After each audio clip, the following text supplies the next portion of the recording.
Ya, terima kasih Anda masih bersama kami di Apa Kabar Indonesia Pagi. Saya ingin ke Pak Jasra. Tadi Mbak Iva menjelaskan gitu, jangan sampai sudah diberikan cuti yang sangat panjang gitu ya, dari 30 hari hingga maksimal 60 hari, tetapi menjadi sia-sia gitu. Peran ayah tidak ada juga gitu, walaupun ayah berada di rumah, tapi main gadget. Nah, pengawasan akan seperti apa ya, supaya tidak jadi sia-sia? Bazir gitu ya? Benar.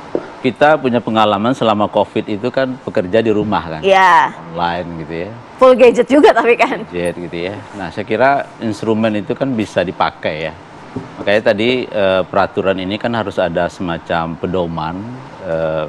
Karena tadi kata Mbak Iva kan banyak orang tua yang nggak siap menjadi orang tua gitu, atau menjadi ayah gitu ya. Nah, saya kira dengan pedoman itulah nanti akan dia harus melakukan apa gitu ya. Misalnya ketika di periode 60 hari itu gitu ya, sebelum melahirkan itu dia harus melakukan apa ya, misalnya melakukan screening, menemani istrinya untuk melakukan screening ke layanan kesehatan gitu ya, kemudian apalagi gitu ya, apalagi, dan pasca melahirkan seperti apa, dan termasuk juga misalnya jika kelahiran itu anaknya meninggal dunia gitu ya, dia harus melakukan apa gitu ya. Nah, jadi saya kira pedoman itu penting gitu, terutama keluarga-keluarga yang tidak siap untuk katakanlah menjadi ayah tadi, itu satu. Nah, kemudian kedua, tentu dia juga melaporkan juga gitu ya kepada atasannya terkait apa yang dia lakukan gitu ya, sehingga nanti saya membayangkan ada desk evaluasi terkait ini, sehingga kita melihat pembangunan terkait keluarga itu nyambung gitu, tidak hanya intervensinya ketika cuti ayah katakan 60 hari saja, tapi setelah itu negara harus melakukan apa gitu ya. Jadi tidak segmentik ketika ketika ibu hamil dan melahirkan saja, tapi memang betul ini adalah pembangunan atau sistem perlindungan anak yang terintegrasi gitu ya. Dan semua pihak tadi ya, keluarga itu berperan, dan perannya itu ada laporannya gitu ya. Saya membayangkan seperti itu ya, sehingga kita bisa kontrol gitu ya. Nah, apakah nanti KPAI tentu lembaga yang melakukan pengawasan juga tentu akan terlibat untuk melihat bagaimana apakah program ini efektif, atau jangan-jangan tadi gitu ya, para ayah mengambil kegiatan lain gitu, tidak hadir baik secara fisik maupun psikis terkait anak yang lahir ini. Oke, tapi saya membayangkannya gini Pak Jasra, dengan panduan-panduan tadi Pak Jasra sampaikan gitu, dari ketika dikasih cuti panjang ya oke lah, senang begitu ya, tapi ketika harus mengisi lagi hal administratif gitu, repot banget sih, ini kan anak saya gitu, saya juga udah pasti kok bertanggung jawab gitu. Dan mungkin setiap orang kan pasti tidak akan mungkin sama ya pemikirannya gitu. Ada semangat-semangat yang tadi Pak Jasra sampaikan, pembangunan keluarga yang harus terintegrasi, ya kita sepakat itu. Tapi dalam pengaplikasiannya apakah akan semudah itu gitu loh Pak Jasra? Benar-benar. Ya, jadi ini memang tantangan ya, wilayah privat ini menjadi tantangan kita gitu ya. Tapi itu dipastikan dengan intervensi, karena cuti ayah dalam tanggungan negara ini kan betul-betul efektif. Jangan sampai kita begitu besar mengeluarkan sumber daya termasuk juga uang gitu ya, tapi tidak efektif terkait tumbuh kembang anak kita. Nah, maka ini tentu harus dipikirkan. Ini kan salah satu model ya, mungkin ada model lain gitu ya. Ya, karena tadi menjawab soal kesiapan seorang ayah, apalagi ini keluarga baru ya. Dalam kajian KPAI dari 13.000 keluarga yang kita survei tahun 2020 terkait pengasuhan selama COVID-19, itu yang paling banyak berperan itu adalah ibu gitu ya. Padahal bapak ada di rumah itu gitu ya, dan bekerja di rumah gitu ya. Misalnya soal pendampingan belajar daring gitu ya, mengerjakan PR dan seterusnya, itu adalah peran ibu yang paling banyak.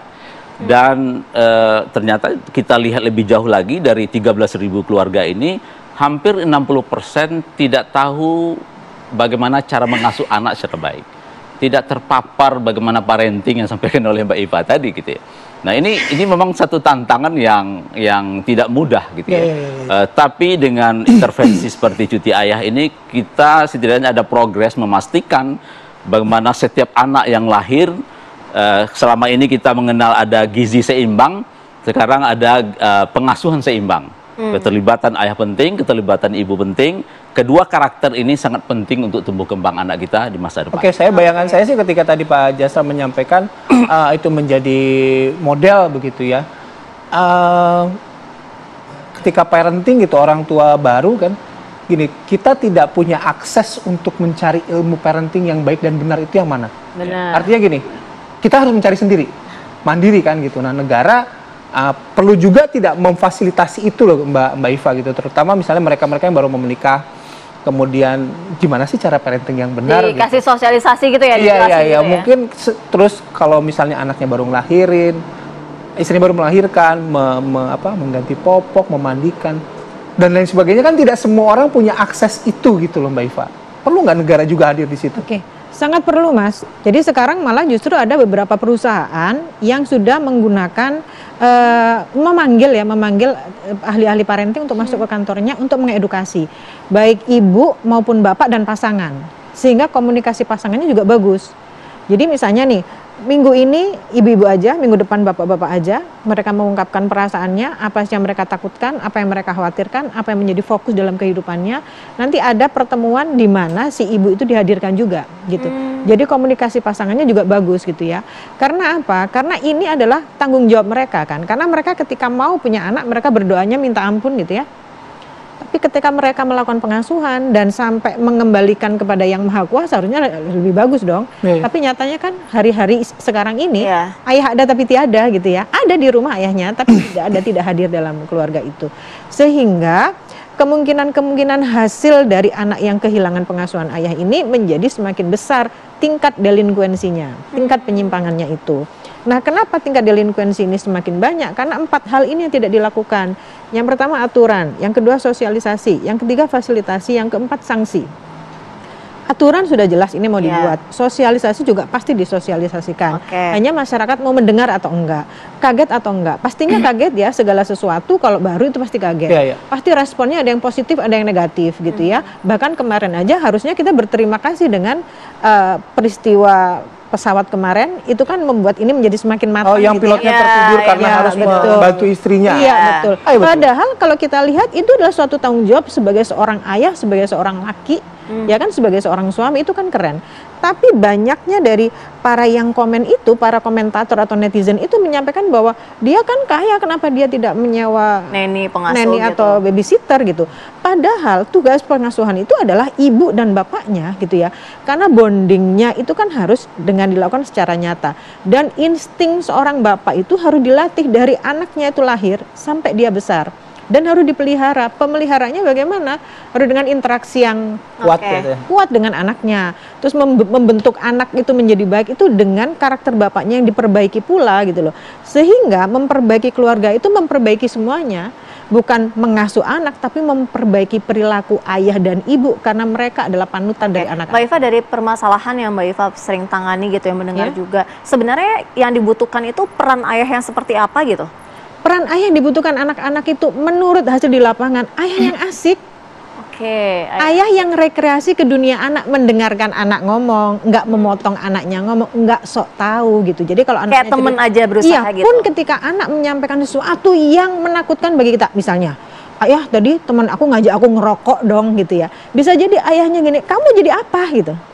Tapi kalau ayah yang asik dia akan bilang, oh ya, terus kamu ngerokok nggak? Seru nggak? Awalnya kan ayah akan menjadi kaget dengan perilaku seperti itu. Tapi ketika anak sampai bisa menyampaikan sesuatu yang buruk terhadap orang tuanya, berarti kan secure.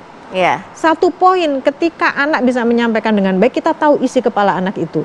Karena begini Mas, Mbak ya, sebetulnya kita kehilangan anak itu bukan jauhnya kita secara fisik. Tapi ketika anak deket tapi kita nggak tahu isi kepalanya, kita kehilangan anak itu, gitu ya. Jadi kita juga nggak tahu isi kepala ayahnya apa. Itulah yang disebut dengan ayah ada tapi tiada.